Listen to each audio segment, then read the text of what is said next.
हम देखेंगे कि आवेश क्या होता है, आवेश के कितने प्रकार होते हैं, इनकी बीमा मात्रक क्या होता है, इनके मूलभूत गुण क्या होते हैं, इन सभी चीज़ों के बारे में आज हम देखेंगे।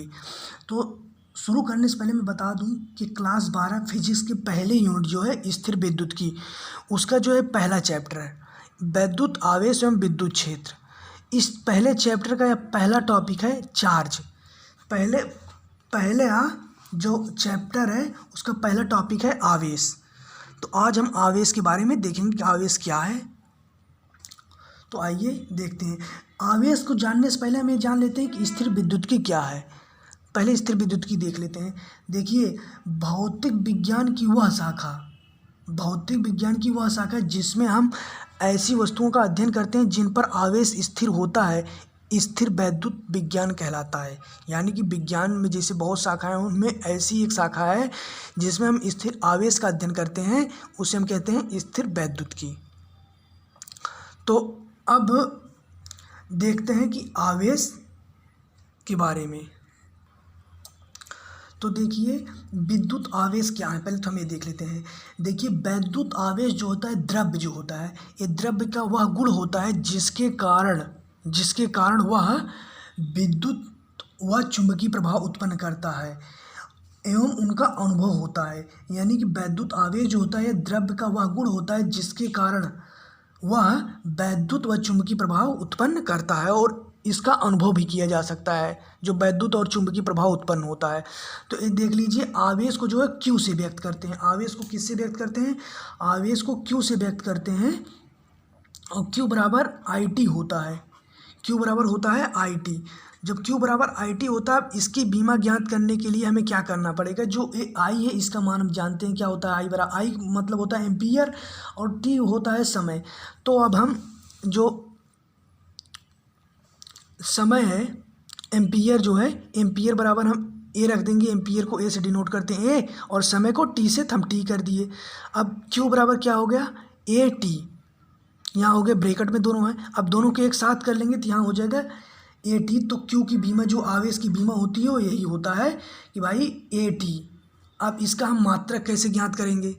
मात्रक भी इसी फार्मूले की सहायता से ज्ञात करेंगे। देखिए, जैसा कि आप जानते हैं, मात्रकों की जो पद्धतियाँ होती, विभिन्न पद्धति होती है। जैसे एमकेएस पद्धति होती है, सीजीएस पद्धति होता है, एसआई होता है। एसआई जो है इंटरनेशनल है। तो पहले हम ये देख लेते हैं एमकेएस पद्धति में इसका मात्रक क्या होता है। एमकेएस में अभी हम देखे बताएं कि क्यू बराबर होता है आई टी। आई बराबर हो गया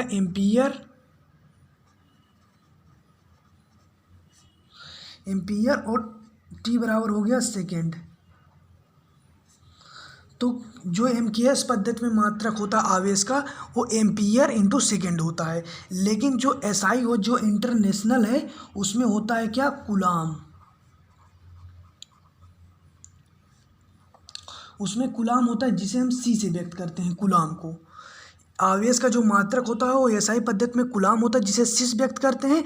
अगर एमकेएस पद्धति की बात हुई तो उसमें एम्पियर इंटू सेकेंड होता है। अब ये देख लेते हैं कि जो मतलब आवेश है, इसके कितने प्रकार हैं।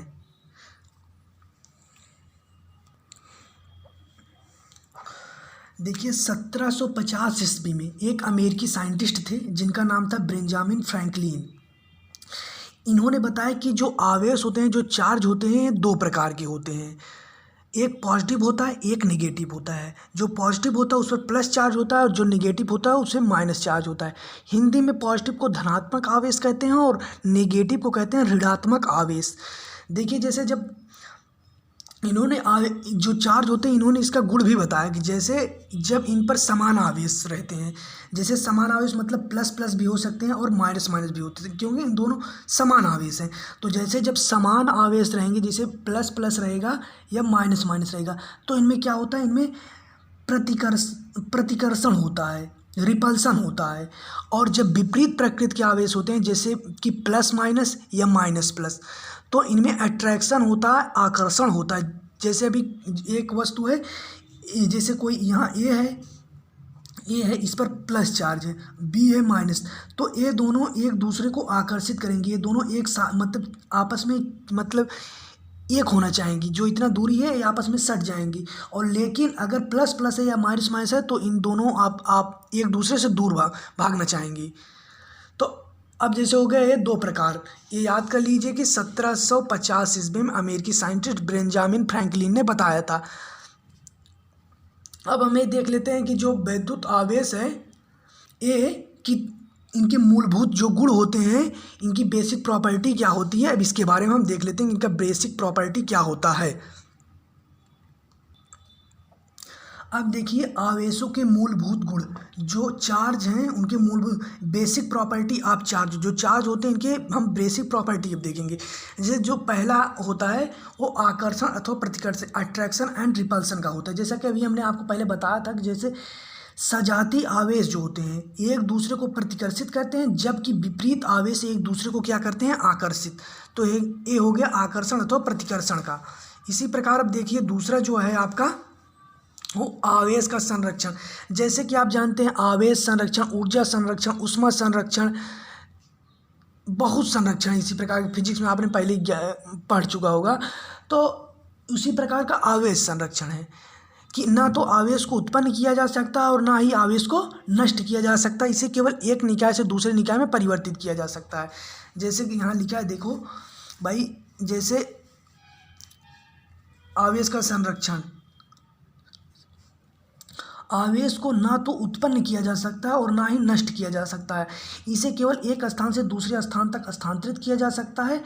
अतः निकाय का कुल आवेश जो होता है संरक्षित रहता है। जैसे मान लीजिए कोई ए वस्तु है, ठीक है, और बी है, मान लीजिए इस पर प्लस प्लस आवेश है और इस पर प्लस प्लस, ये इस पर माइनस माइनस मान लीजिए, तो इन्हें एक या तो स्थानांतरित नहीं किया जा सकता है।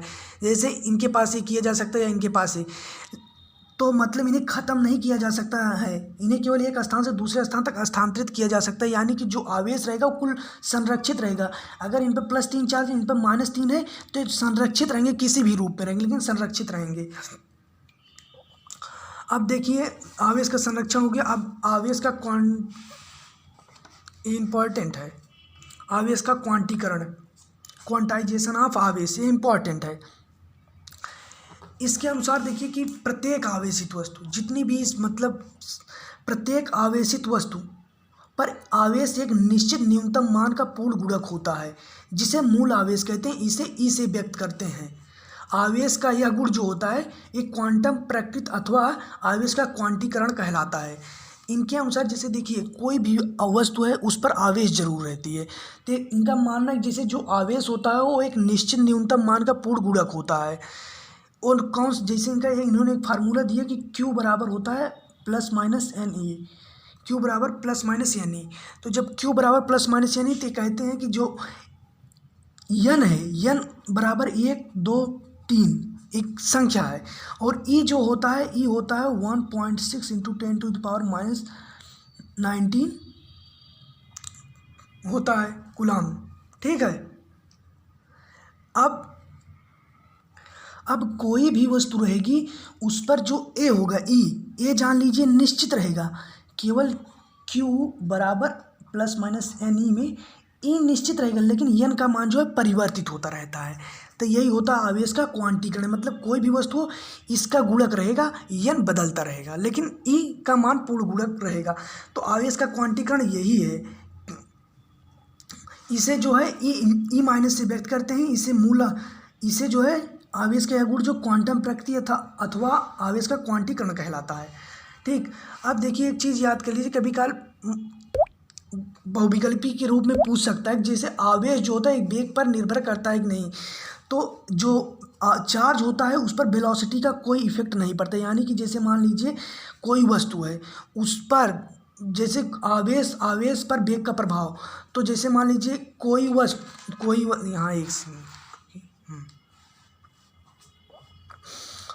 वस्तु स्थिर हो अथवा तीव्र। जैसे मान लीजिए कोई वस्तु है ये तीव्र है और मान लीजिए ए है और दूसरा बी है, ए स्थिर है, दोनों हैं, तो इस पर वेग का कोई प्रभाव पड़ेगा नहीं। आवेश जो है मतलब आवेश ऊपर वेग का कोई प्रभाव नहीं पड़ता। तो हो गए आवेश के मूलभूत गुण। हमने आवेश के प्रकार देख लिए, आवेश के मूलभूत गुण भी देख लिए और आवेश के बारे में सब कुछ देख लिए, बीमा मात्रा की सब चीज़। अब हमें देखना आवेश का जो आवेशन की विधियाँ होती हैं उन्हें मतलब 3 विधि होती है, इसे भी हम देख लेते हैं। देखिए आवेशन की विधियाँ, मेथड्स ऑफ चार्जिंग, ठीक है। जो चालन विधि है, आवेशन की मुख्यतः 3 विधि होती है। एक होती है चालन विधि द्वारा आवेशन किया जा सकता है, दूसरा होता है प्रेरण विधि द्वारा आवेशन किया जा सकता है और तीसरा होता है घर्षण विधि द्वारा आवेशन किया जा सकता है। पहले हम इसे देख लेते हैं, इसके बाद इसे समझेंगे। तो देखिए यदि किसी आवेशित वस्तु को किसी अन्य आवेश रहित, जैसे 1 मिनट देखिए चालन विधि क्या होता है, मैं इसे समझा देता हूँ आपको। इसमें क्या कह रहा है, यदि किसी आवेशित चालक को, जैसे मान लीजिए कोई ए है, ए आवेशित चालक है, जैसे मान लीजिए ए है, इसका नाम ए है, ए आवेशित है। आवेशित चालक को किसी अन्य, ए मान लीजिए आवेश रहित है, जो बी है इस पर ए आवेश रहित है, ए आवेशित है ए, और बी जो है आवेश रहित है। तो यदि किसी आवेशित चालक को किसी अन्य आवेश रहित चालक से स्पर्श कराया जाए, ए आवेशित है ए आवेश रहित है, जब इन दोनों को मतलब क्या स्पर्श कराया जाएगा, एक दूसरे के पास में लाया जाएगा, तो आवेश रहित चालक पर उसी प्रकृति का आवेश उत्पन्न होगा। तो देखिए ये आवेश रहित चालक है ना, तो इस पर उसी प्रकृति का आवेश उत्पन्न होगा जो इस पर रहेगा। मतलब इस पर देखिए प्लस चार्ज है, तो जो आवेश रहित है उस पर भी प्लस चार्ज होगा। अगर मान लीजिए ए है और इस पर निगेटिव चार्ज है और जो बी है वो आवेश रहित है, तो जब इन दोनों को एक दूसरे के पास मिलाया जाएगा तो बी पर ऋणात्मक आवेश उत्पन्न होगा। यानी कि एक आवेशित है दूसरा आवेश रहित है, तो जो आवेश रहित है उस पर उसी प्रकृति का आवेश उत्पन्न होगा जो मतलब आवेशित रहेगा, उसी प्रकृति का। और जो दूसरा जो है प्रेरण विधि, इसमें भी पूरा यही है कि जब आवेशित वस्तु को किसी अन्य आवेश रहित वस्तु के संपर्क में लाया जाएगा, तो जैसे इसमें देखिए इसमें उसी प्रकृति का आवेश उत्पन्न हो रहा है। प्रेरण विधि में ऐसा नहीं होता है। जैसे उसमें ए है, ए पर प्लस है, बी पे आवेश रहित है, तो चालन विधि में उसी प्रकृति का आवेश होता है। लेकिन प्रेरण में उसके विपरीत, जैसे अगर ए पे प्लस प्लस है, बी पे कोई नहीं है, तो बी पर ऋणात्मक आवेश उत्पन्न होगा। और अगर ए पे अगर जैसे मान लीजिए यहाँ पर प्लस प्लस है, ए पे प्लस प्लस और बी आवेश रहित है, जब बी आवेश रहित है तो बी पर अगर एक दूसरे को संपर्क मिलाया जाएगा तो ऋणात्मक आवेश होगा। तो इसके विपरीत होता है उसमें, और उसमें उसी प्रकृति का आवेश होता है। और तीसरा जो होता है घर्षण विधि, जिसे फ्रैक्शन मेथड कहते हैं, उसमें क्या होता है जब दो वस्तुओं को परस्पर रगड़ा जाता है तो उनके बीच में इलेक्ट्रॉन का स्थानांतरण होता है। उसके बारे में हमें ज़्यादा नहीं जानना, लेकिन ये दोनों विधि जान लीजिएगा। तो बस आज वीडियो ख़त्म हो गया, मिलते हैं अगली वीडियो में।